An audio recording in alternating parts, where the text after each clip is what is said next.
এখানে আমরা একটা জিনিস নোটিস করি যে মিনি ছিল সেমের জন্য পাগল, এই জন্য সে সেমের অনেক প্রশংসা করে আর খুশি হয়ে আজ রাতে সিয়ন যে পার্টি রেখেছে সেখানে আসতে বলে দেয়। কিন্তু এর সাথে সাথে মিনির মা সিনার বাবাকে পছন্দ করতে শুরু করে, মানে টিমকে। সে টিমের সাথে অনেক সুন্দর করে কথা বলে আর আজ রাতের পার্টিতে আসতেও বলে দেয়। এরপর আমরা চেয়ারম্যানের পিএকে দেখতে পাই যে চেয়ারম্যানকে বলে বব আপনার অ্যাপয়েন্টেড গার্ডিয়ান হওয়ার জন্য কোর্টে আপিল করেছে। এই কথা শুনে চেয়ারম্যান অবাক হয়ে যায়। চেয়ারম্যানের তো বিশ্বাসই হয় না যে তার ছেলে এরকম কাজ করতে পারে। চেয়ারম্যান তার ছেলের এই কাজের জন্য সিনাকে ব্লেম করতে থাকে আর বলে সিনাও হয়তো আমার ছেলেকে দিয়ে এই কাজ করিয়েছে। আসলে বন্ধুরা, অ্যাপয়েন্টেড গার্ডিয়ান এমন একটা সিস্টেম যেখানে আদালত একজন বৃদ্ধ ব্যক্তি বা মানসিকভাবে প্রতিবন্ধী ব্যক্তির সমস্ত সম্পত্তির দায়িত্ব সেই ব্যক্তির নিকটাত্মীয়র কাছে হস্তান্তর করে। কারণ এখন তো চেয়ারম্যান মানে ববের বাবা হালকা হালকা একটু একটু করে পাগল হচ্ছে তার বাবার মতোই। এই জন্য হয়তো বব এটা করেছে। তখন চেয়ারম্যানের পিএ ববকে বোঝায় কোম্পানির জন্য এটা ঠিক হবে না। যদি এই কথা শেয়ার হোল্ডার পর্যন্ত পৌঁছায় তাহলে তারা আমাদের সাইডে রাখবে না। কিন্তু ববের নিজের প্রতি কনফিডেন্স আছে, তাই সে বলে দেয় আমি সবকিছুই হ্যান্ডেল করে নেব। তারপর আর কি যে এই খবর চেয়ারম্যানের বড় ভাই ম্যাক্স জানতে পারে, সে তাড়াতাড়ি কিছু বোর্ড মেম্বারদের সাথে মিটিং করে আর নিজেদের সাইডে করে নেয়। আর ম্যাক্স বলে আসলে আমার ছোট ভাই 22 বছর আগে অন্যায়ভাবে কোম্পানি নিজে করে নিয়েছিল, সেই রাস্তায় তার ছেলেও চলছে, কিন্তু আমার আপনাদের সাপোর্ট চাই যাতে আমি আমার বাবার নির্মিত কোম্পানি বাঁচাতে পারি। পরের দিন স্যাম চার্চে যায় আর তার ছোটবেলার কথা মনে পড়ে যায়। সে তার মাকে জিজ্ঞাসা করেছিল যদি আমরা কাউকে ভালোবাসি তাহলে আমাদের কি করা উচিত। তখন তার মা বলেছিল যে আমাদের ভালোবাসাকে সব রকম পরিস্থিতিতে প্রোটেক্ট করতে হয়। প্রেজেন্টে এই জন্য সেম জিনের কাছে যায়। জিন সেমকে তার স্টোরি শোনায় যে তার মাকেও একজন ধনী লোক বন্দি করেছিল। তাদের সম্পর্কে আমি আর আমার একটা বোন হয়েছিল, কিন্তু আমার আগে থেকে 4 দেয়ালে বন্দি থাকা পছন্দ ছিল না। এই জন্য একদিন আমি পালিয়ে গেলাম। তারা আমাকে খুঁজতে লাগলো, কিন্তু আমি পালিয়ে চার্চের ফাদারের কাছে যাই কারণ আমি তাকে ভালোবাসতাম আর সে আমাকে গডের বাচ্চা ভাবতো। সে ব্লু স্টোনের নেকলেস ভেঙেছে যা ভাঙা বা গলে যাওয়া সম্ভব ছিল না। এরকমভাবে সিনাকে বাঁচানোর জন্য তোমাকে কোনো রাস্তা বের করতে হবে, কারণ সিনা অনেক খারাপ লোকের নেগেটিভিটি এনার্জি নিজের মধ্যে নিয়ে নিয়েছে। যদি তাড়াতাড়ি সে নর্মাল মানুষ না হয় তাহলে সে পৈশাচিক হয়ে যাবে। এই কারণে সেম সিনাকে কল দিয়ে দেখা করার জন্য ডাকে। সিনা দেখা তো করতে যায়, কিন্তু সে সেমের উপরে অনেক রেগেছিল।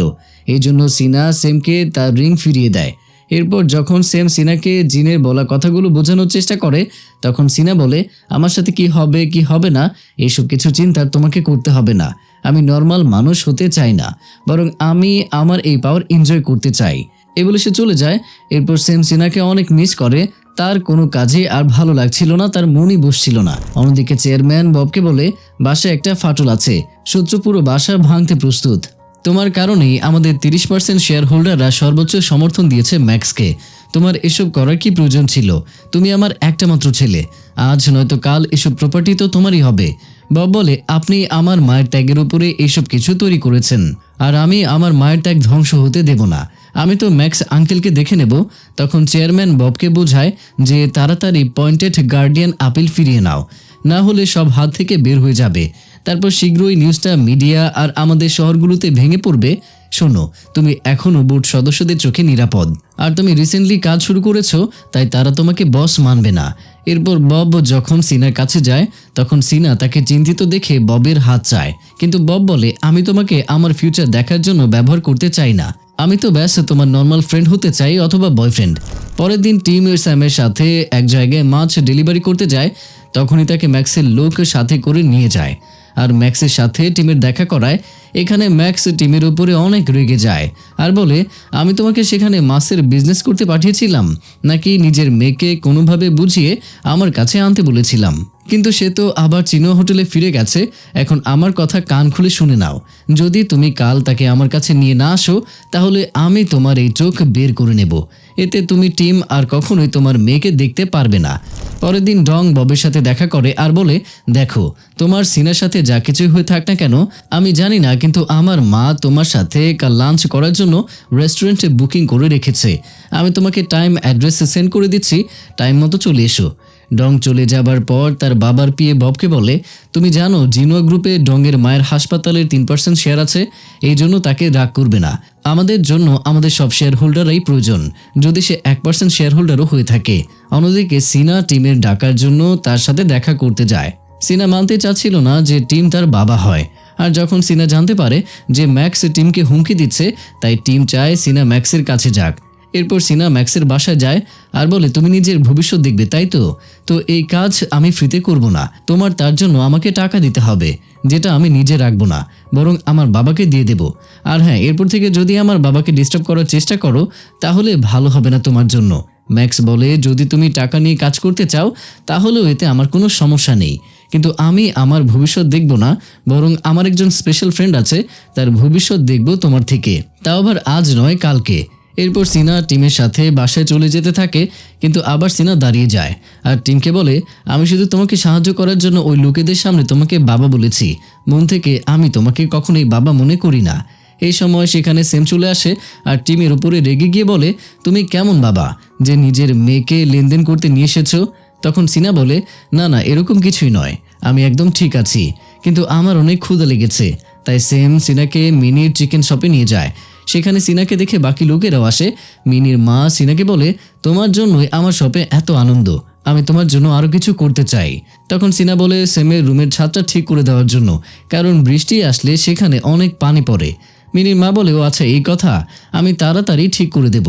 সেই সময় সেম বলে ওঠে, আমি তো 20 বার বলেছি আপনাকে, কিন্তু আপনি তো আমার কথায় কানই দেননি, আর সিনা একবার বলাতেই আপনি রাজি হয়ে গেলেন। মিনির মাও বলে, আমি সিনার জন্য সবকিছুই করতে রাজি। অন্যদিকে ম্যাক্স জেমকে বকা দেয় যে তুমি তো হিরোগিরি দেখাতে গিয়ে জয়ীকে কাজ থেকে বের করে দিয়েছো, এখন সে আমাকে ব্ল্যাকমেল করছে। জেমস বলে, কিন্তু সে কেন ব্ল্যাকমেল করছে?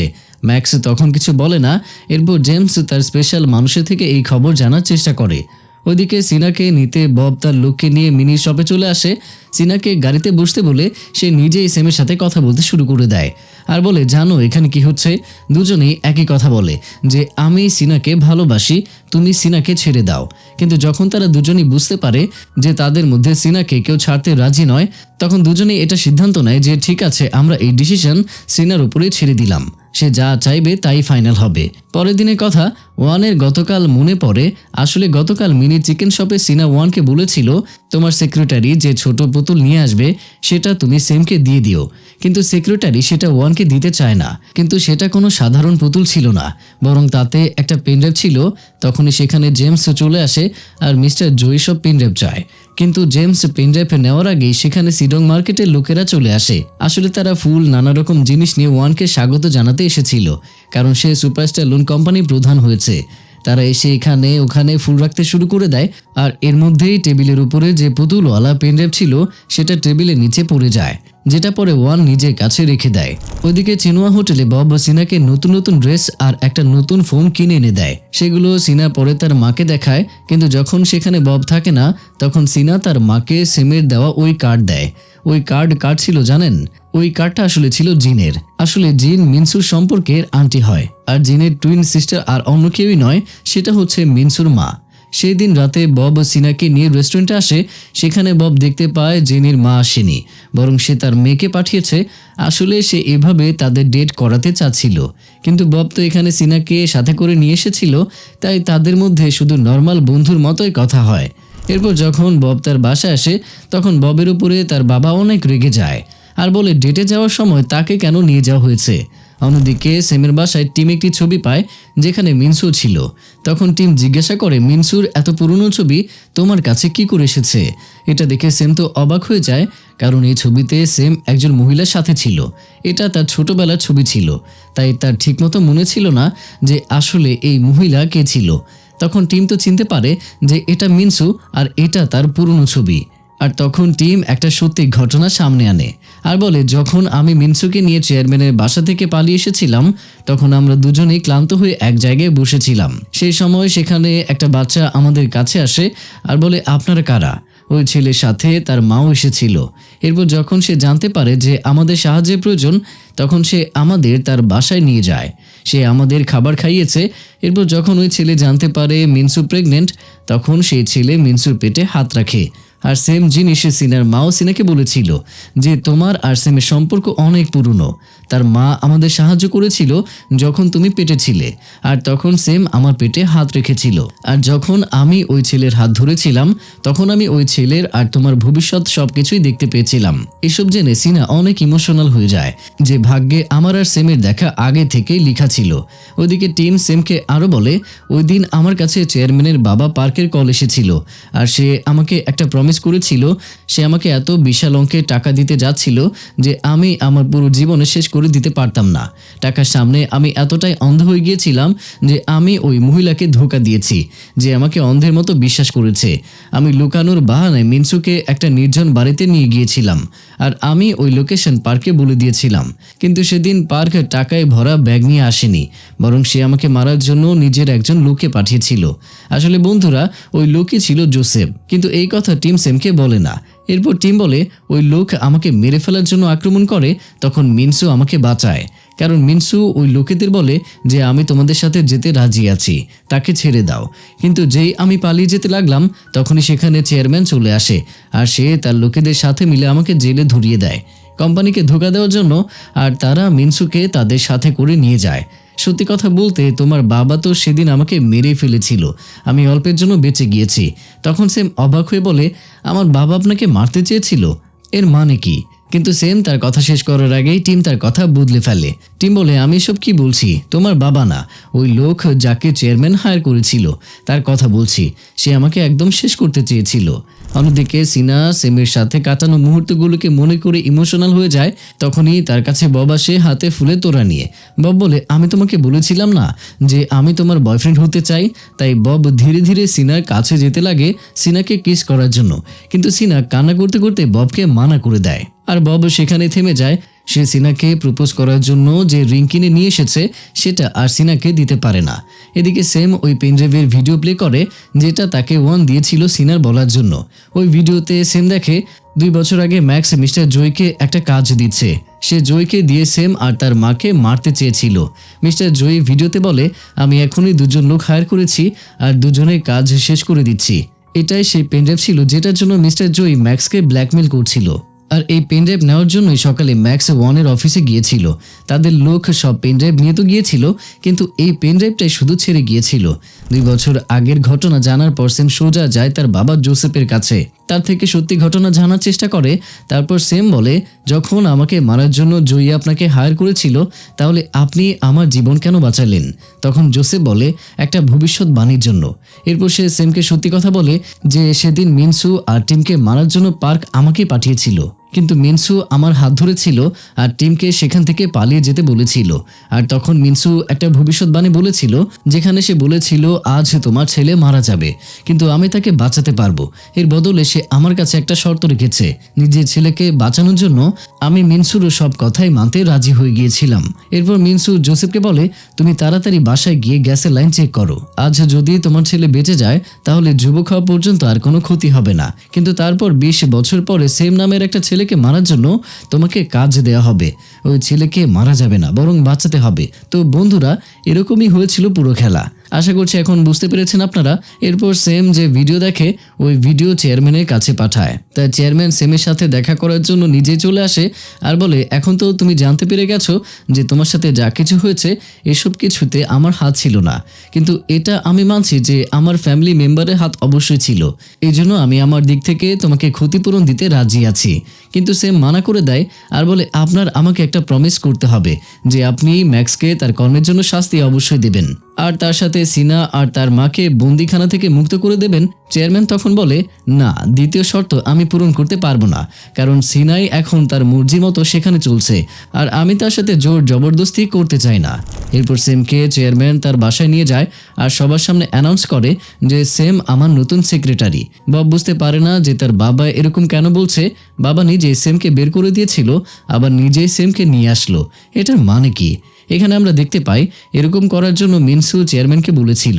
এই জন্য চেয়ারম্যানের পিএ স্যামকে মিনসুর সাথে দেখা করানোর জন্য নিয়ে যায়। সেখানে সেম মিনসুর সাথে কিছু কথাবার্তা বলে, তারপর মিনসু ববের সাথে দেখা করে আর বলে তুমি কখনো সিনার বয়ফ্রেন্ড হতে পারবে না। কিন্তু বব তার কথা বিশ্বাস করে না, কারণ এখন মিনসুর কাছে ভবিষ্যৎ দেখার পাওয়ার ছিল না। এরপর মিনসু চেয়ারম্যানকে ডাকে আর বলে আজ আমি আপনাকে একটা সত্যি ঘটনা বলতে চাই। যদি এই কথা আমি আগে আপনাকে বলতাম তাহলে আপনি আমাকে বিশ্বাস করতেন না, আপনার মনে হতো আমি আপনাকে মিথ্যা বলেছি। সত্যি তো এটাই যে সিনা টিমের মেয়ে নয়, বরং আপনার মেয়ে। আমার টিমের সাথে কোনো সম্পর্ক ছিল না, আমি তো শুধু তাকে ব্যবহার করেছিলাম এখান থেকে পালানোর জন্য। আমাদের দুজনের মধ্যে কখনোই কিছু হয়নি। এসব শোনার পর চেয়ারম্যান তো বাচ্চাদের মতো কান্না শুরু করে দেয়, কারণ সে এত বছর ধরে মিনসুর উপরে এই জন্য রেগেছিল কারণ তার মনে হচ্ছিল মিনসু তাকে চিট করেছে। চেয়ারম্যানের মনে হচ্ছিল সিনা টিমের মেয়ে, এই জন্য সে এরপর থেকে মিনসুকে ফার্ম হাউসে নিয়ে যাওয়া বন্ধ করে দিয়েছিল। মিনসুকে বন্ধুদের মতো জীবনযাপন করতে জোর করেছিল, না হলে এর আগে তো সে মিনসুর জন্য একদম লয়াল ছিল। নিজের বাবার থেকে লুকিয়ে মিনসুর সাথে সময় কাটাতো, কিন্তু যখন সে জানতে পারলো মিনসু টিমের সাথে আছে তখন থেকে সে মিনসুকেও ঘৃণা করতে থাকে। কিন্তু এসব তো মিথ্যা ছিল, মিনসুর তো কখনোই টিমের সাথে সম্পর্ক ছিল না। এরই মধ্যে সেখানে জেনির ভাই জেনিকে নিয়ে চিনোয়া হোটেলে আসে, এখানে কি হচ্ছে সব দেখে। সে জেনিকে বোঝানোর চেষ্টা করে যে এই বব শুধু তোমার শেয়ারের জন্যই তোমাকে ব্যবহার করছে। জেনিও ববকে সাইডে নিয়ে গিয়ে বলে তুমি সিনাকে পছন্দ করো তাই তো, কিন্তু তুমি কি জানো সিনা স্যামকে লাইক করে, তারা দুজন দুজনকে পছন্দ করে আর তুমি তাদের মাঝখানে এসেছো। আমি তো বলি তুমি তাদের দুজনকে গুলি করে ফেলো আর আমাকে বিয়ে করো, আমি তোমাকে অনেক সুখে রাখবো। এরপর জেনি ববকে কিস করে দেয় আর ববও কোনো রিয়াক্ট করতে পারে না। এরপর আমরা দেখি চেয়ারম্যান যখন রাতে ওই খারাপ স্বপ্ন দেখতে পেত, সেমভাবে মিনসু হয়তো একই রকম স্বপ্ন দেখত, যেখানে সে মিস্টার পার্ককে গুলি করে মারছিল, কিন্তু পার্ককে বাঁচাতে মিনসুর মা সামনে এসেছিল আর সে মারা যায়। দুজন এরকম স্বপ্ন দেখে ভয় পেয়ে যেত, কিন্তু 22 বছর পর যখন চেয়ারম্যান তার ফিলিংসে বলার জন্য মিনসুর রুমে যায় তখন সে মিনসুকে একটু চিন্তিত অবস্থায় দেখে। তারপর দুজন দুজনের স্বপ্নের কথা বলে একে অপরকে জড়িয়ে ধরে। পরের দিন সে মিনসুকে নিয়ে বাইরে যায়, তাও আবার চেয়ারম্যানের থেকে পারমিশন নিয়ে। স্যাম তাকে বাইরে নিয়ে গিয়ে তার আন্টির সাথে দেখা করায়। মিনসু তার আন্টিকে মা বলে জড়িয়ে ধরে আর তখন তার মনে পড়ে যায় তার মা তো মারা গেছে আর সেটাও আমার জন্যই। এরপর সে তার আন্টির সাথে নর্মাল কথাবার্তা বলে। মিনসু এই জন্য আসলে তাকে মা বলে, কারণ তার মা আর জিন তো টুইন সিস্টার ছিল। অন্যদিকে জেনি ফুলের দোকানে গিয়ে ববের মায়ের জন্য ফুল নেয়, সেখানে জেনি ববের মায়ের পছন্দের ফুলও অ্যাড করে নেয়, তাও আবার সিনার বলার জন্য। তারপর সে যায় ববের মায়ের কবরের কাছে, যেখানে বব প্রায় যেত। সেখানে তারা দুজন কথা বলে যে ববের মা কত ভালো মানুষ ছিল। জেনি বলে ছোটবেলায় সে আমার মাথায় ক্লিপ দিত। এভাবে তারা দুজন এখানে কথা বলে, কিন্তু যখন বব নোটিস করে যে জেনি তার মায়ের পছন্দের ফুল নিয়ে এসেছে তখন তার এই ব্যাপারটা অনেক ভালো লাগে। ওইদিকে সেম সিডং মার্কেটে যায়, সেখানকার লোকেরা সেমকে স্যুট বুট পরা দেখে অনেক খুশি হয়ে যায়। তারা সেমকে ঘিরে কথা বলা শুরু করে দেয়। সেখানে সেম টিমকে বলে আমার সাথে একটু চলুন। সেম টিমকে নিয়ে যায় মিনসুর সাথে দেখা করানোর জন্য, আর মিনসু তাকে হাত দেয় ধরার জন্য। কিন্তু যখন টিম মিনসুর হাত ধরে তখন দেখে মিনসুর গলার লকেট আর উজ্জ্বল হচ্ছে না। এরপর টিম বুঝতে পারে যে মিনসুর ভেতরের পাওয়ার এখন সিনার ভেতরে চলে গেছে, এই জন্য মিনসু আর ভবিষ্যৎ দেখতে পায় না। এরপর টিম অতীতের তার কর্মের জন্য মিনসুর হাত ধরে ক্ষমা চায়। মিনসু টিমকে বলে আমার কথা মন দিয়ে শোনো, আমি ওই সম্মোহন বন্ধ করতে যাচ্ছি যেটা আমি 22 বছর আগে তোমার উপরে করেছিলাম। এরপর এখানে একটা ফ্ল্যাশব্যাকে আমরা দেখতে পাই যে সম্মোহন করে মিনসু টিমকে বিশ্বাস করিয়েছিল যে আমার পেটে যে বাচ্চা আছে সেটা তোমার, আর তুমি আমাকে অনেক ভালোবাসো আর তুমি আমাকে এখান থেকে পালিয়ে নিয়ে যাবে। মানে মিনসু এরকম কালো জাদু করেছিল টিমের উপরে। এই জন্য মিনসু সিনহাকে একবার বলেছিল যে টিমের সাথে আমার কোনো সম্পর্ক নেই, বরং অপরাধ বোধ আছে। সে আমার জন্য অনেক কিছু সহ্য করেছে, মানে টিম কোনো অপরাধ ছাড়াই 20 থেকে 22 বছর ধরে জেলে থেকেছে, আর এখন সম্মোহন শেষ হওয়ার পর টিমের প্রতারিত বোধ হয়। এরপর সিম মিনসুকে হোটেলে পৌঁছে দেওয়ার পর টিমকে একটা ডায়মন্ড দেয়, যেটা টিমের জন্য মিনসু পাঠিয়েছিল। এরপর টিম স্যামকে ওই কথা বলে দেয় যে আমাকে বাঁচানোর জন্য সিনা ম্যাক্সের সাথে একটা ডিল করেছে, যে সিনা একটা স্পেশাল মানুষের হাত ধরে তার ভবিষ্যৎ গণনা করবে। অন্যদিকে আমরা দেখতে পাই চেয়ারম্যানের বিয়েকে, যে বডিগার্ডকে কাজ থেকে বের করে দেয়, কারণ সে জানতে পেরে গিয়েছিল যে এই বডিগার্ড ম্যাক্সের সাইডে চলে গিয়েছে। এই বডিগার্ডই সিনাকে ম্যাক্সের সাথে একা যেতে দিয়েছিল। তারপর পিএ চেয়ারম্যানকে বলে আমাদের তাড়াতাড়ি ম্যাক্সের বাসায় গিয়ে সিনাকে আনা প্রয়োজন। চেয়ারম্যান বলে তারা হয়তো এখন বাসায় নেই, কারণ এই চেয়ারম্যান তার বড় ভাইকে রগে রগে চিনত। আর এদিকে চেয়ারম্যানের ধারণাই ঠিক হয়, কারণ ম্যাক্স সিনাকে নিয়ে মেন্টাল হাসপাতালে এসেছে তার বাবার ভবিষ্যৎ দেখার জন্য আর কিছু জানার জন্য। সিনা পার্কের হাত ধরে বলে খুব তাড়াতাড়ি আপনার রক্ত এখানে আসবে এবং আপনার এই ঋণ মুছে যাবে। এই কথা শুনে ম্যাক্স বিরক্ত হয়ে যায় এবং ভাবে আবার সেই একই অভিশাপ আর সামানের কথা। এরপর ম্যাক্স সিনাকে বলে আমার ইম্পর্টেন্ট কিছু জানার আছে। সিনা ম্যাক্সকে বলে তুমি ইয়ংগান ফাউন্ডেশনের পরিচালক ইয়ংউকের সাথে দেখা করো, শুধু একবার তার সাথে দেখা করো তাহলেই হবে। তখনই সেখানে চেয়ারম্যান আর সেম চলে আসে আর তারা সিনাকে নিয়ে বাসায় চলে যায়। এখানে সিনা চেয়ারম্যানের হাত ধরে নিজের ইচ্ছায় বলে যে আমি একটা সংবাদ নিবন্ধ দেখেছি যেখানে সিগ নামের একটা আমেরিকান সংস্থার সম্পদ সম্পূর্ণরূপে জব্দ করা হয়েছে। এদিকে যখন বব জানতে পারে যে ম্যাক্স সিনাকে ব্যবহার করেছে, তখন সে সিনার খবর জানতে আসে, কিন্তু সিনা অনেক অদ্ভুত আচরণ করতে থাকে আর বলে তুমি আমার ওই রক্তের বংশধর যে আমার ঋণকে নিজের কাঁধে নেবে। বন্ধুরা, সিনা এই কথা কি জন্য বলে এটা কেউ বুঝতে পারে না, কিন্তু সেম সিনাকে সামলায় আর তাকে গ্লাভস নিয়ে এসে দেয় যাতে সে আর লোকেদের ভবিষ্যৎ দেখতে না পারে। এরপর সেম সিনার কাছে ক্ষমা চায় আর বলে জানি না সেদিন রাগের মাথায় তোমাকে আমি কি না কি বলেছিলাম, কিন্তু সত্যি তো এটাই যে যেটা আসলে ভাগ্যে থাকে সেটা আজ নয়তো কাল তো হবেই। এই কারণে তোমাকে আমার মায়ের মৃত্যুর জন্য দায়ী করা উচিত হয়নি। এখন আমি বুঝতে পারছি। তখন সিনা কান্না করতে করতে সেমকে কিস করে দেয় আর তাদের দুজনকে কিস করতে বব দেখে ফেলে। এদের এভাবে দেখে ববের অনেক জেলাসি ফিল হয়, কিন্তু সে কিছু করতে পারে না। পরের দিন ব্রেকফাস্টের সময় চেয়ারম্যান সিনাকে একটা কার্ড দেয় যাতে সিনা তার নিজের ইচ্ছা মতো জিনিস কিনতে পারে। কার্ডটি দেখে সিনার আবারও কার্ডের স্মৃতি জাগ্রত হয় যে প্রথমে সে কিভাবে কাস্টমারের কার্ড ব্যবহার করেছিল। অন্যদিকে ম্যাক্স গিয়ে জিনের সাথে দেখা করে আর জিনকে তার সাইডে করার পুরো চেষ্টা করে। তখন জিন তার সামনে একটা শর্ত রাখে যে তোমাকে আমেরিকান একটা এসআইজি কোম্পানিতে সব টাকা ইনভেস্ট করতে হবে। ম্যাক্সও রাজি হয়ে যায়। জিন ও চিনোয়া গ্রুপের বোর্ড মেম্বারদের মধ্যে একজন ছিল। জিন সিনার বলার জন্যই আমেরিকান এসআইজি কোম্পানিতে ম্যাক্সকে ইনভেস্ট করাচ্ছে, কারণ যখন এসআইজি কোম্পানির সম্পদ জব্দ করা হবে তখন ম্যাক্সের সমস্ত তহবিল এতে জব্দ করা হবে। আর যদি এরকমই হয় তাহলে ম্যাক্সকে চিনোয়া হোটেলের শেয়ার বিক্রি করতেই হবে।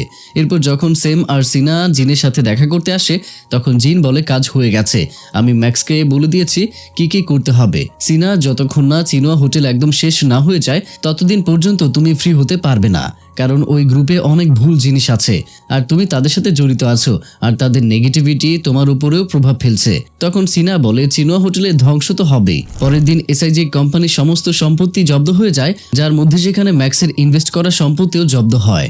আর এই খবর চেয়ারম্যানের পিএ ওই ইনভেস্টরদেরকে বলে দেয় যারা ম্যাক্সের কোম্পানিতে ইনভেস্ট করেছিল, আর ওই ইনভেস্টররা এখন সব টাকা ফিরে চায়।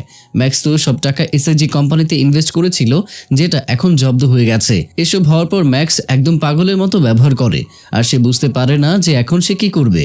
এরপর ম্যাক্স বুঝতে পেরে যায় যে এইসব কিছু সিনারি গেম। ম্যাক্স সিনার থেকে উত্তর চায়, কিন্তু সিনা তো চিনোয়া হোটেলে একদম সেফ ছিল। এই জন্য সিনাকে হোটেল থেকে বাইরে আনার জন্য ম্যাক্স তার লোকদেরকে পাঠায় সিডং মার্কেটে, সেখান থেকে টিমকে তুলে আনার জন্য। কিন্তু এই কথা সিনা আগে থেকেই জেনে গিয়েছিল, তাই মার্কেটে সব লোক অ্যাক্টিং করা শুরু করে দেয় যে টিম তো আমাদের টাকা পয়সা নিয়ে পালিয়ে গেছে, চলো একসাথে পুলিশে কমপ্লেন করি যাতে ওই টিমের বাচ্চা ধরা পড়ে যায়। এরকম অ্যাক্টিং সবাই করতে থাকে। এসব দেখে ম্যাক্সের লোকেরা সেখান থেকে চলে যায়। এদিকে তাড়াতাড়ি কর্তৃপক্ষের লোকেরা আর্থিক জালিয়াতির অভিযোগে ম্যাক্সের বাড়িতে পৌঁছায়। তখন ম্যাক্স তার চেনা জানা বড় বড় লোকেদেরকে কল করে সাহায্যের জন্য, কিন্তু কেউ তাকে সাহায্য করে না। এসব দেখে ম্যাক্সের মাথার পেছনে অনেক জোরে জোরে ব্যথা হতে শুরু করে আর সে সেখানেই বেহুশ হয়ে পড়ে যায়। এটা তো ম্যাক্সের চাল ছিল জেলে যাওয়ার বদলে হসপিটালে যাওয়া, যাতে সে একটা সলিউশন বের করতে পারে। এদিকে চেয়ারম্যান এসব জানার পরে অনেক খুশি হয়ে যায় যে ম্যাক্স এখন নিজেই প্রবলেমে পড়ে থাকবে, আমাদের জন্য আর নতুন কোনো বিপদ দাঁড় করাবে না। এর সাথে বোর্ড মেম্বারদের যে মিটিং হওয়ার কথা ছিল সেটাও ক্যান্সেল হয়ে যায়, মানে কিছুদিনের জন্য চেয়ারম্যানকে তার পজিশন থেকে কেউ সরাতে পারবে না। অন্যদিকে টিম সিনার সাথে দেখা করে তার কাছে শুকরিয়া আদায় করে ম্যাক্সের থেকে তাকে বাঁচানোর জন্য। এরপর সে বলে যত বছর আমি জেলে থেকেছি আমি শুধু এই দোয়াই করেছি যে কবে আমি এখান থেকে বের হয়ে নিজের মেয়ের সাথে দেখা করতে পারবো, সে কত কিউট দেখতে হবে। কিন্তু আমি এখন জানতে পারছি যে তুমি আমার মেয়ে না। কিন্তু হ্যাঁ, জেলে বেঁচে থাকার জন্য তুমি আমার একমাত্র মোটিভেশন ছিলে। সিনা বলে, মানলাম যে আপনি আমার বাবা না, কিন্তু আমি আপনাকে বাবা বলে ডাকতেই পারি। আর সিনা টিমের হাত ধরে বলে, চিন্তা করবেন না, খুব তাড়াতাড়ি আপনার একটা ফ্যামিলি হবে আর বাচ্চাও হবে। টিম বলে, এই বয়সে এইসব কিছু? কিন্তু তারপরেও তুমি বলছো, তাই তোমার কথা বিশ্বাস করছি। আর এরই সাথে এই পার্টটাও এখানে শেষ হয়ে যায়। তো প্রিয়জনেরা, দেখতেই পাচ্ছেন যে কি অবস্থা হচ্ছে এই ড্রামায়। যতই সময় যাচ্ছে ইন্টারেস্টিং হচ্ছে। তো দেখা যাক এর পরের পার্টে কি হতে যাচ্ছে। ততক্ষণ পর্যন্ত সবাই ভালো থাকুন, সুস্থ থাকুন আর অবশ্যই আমাকে মনে রাখুন।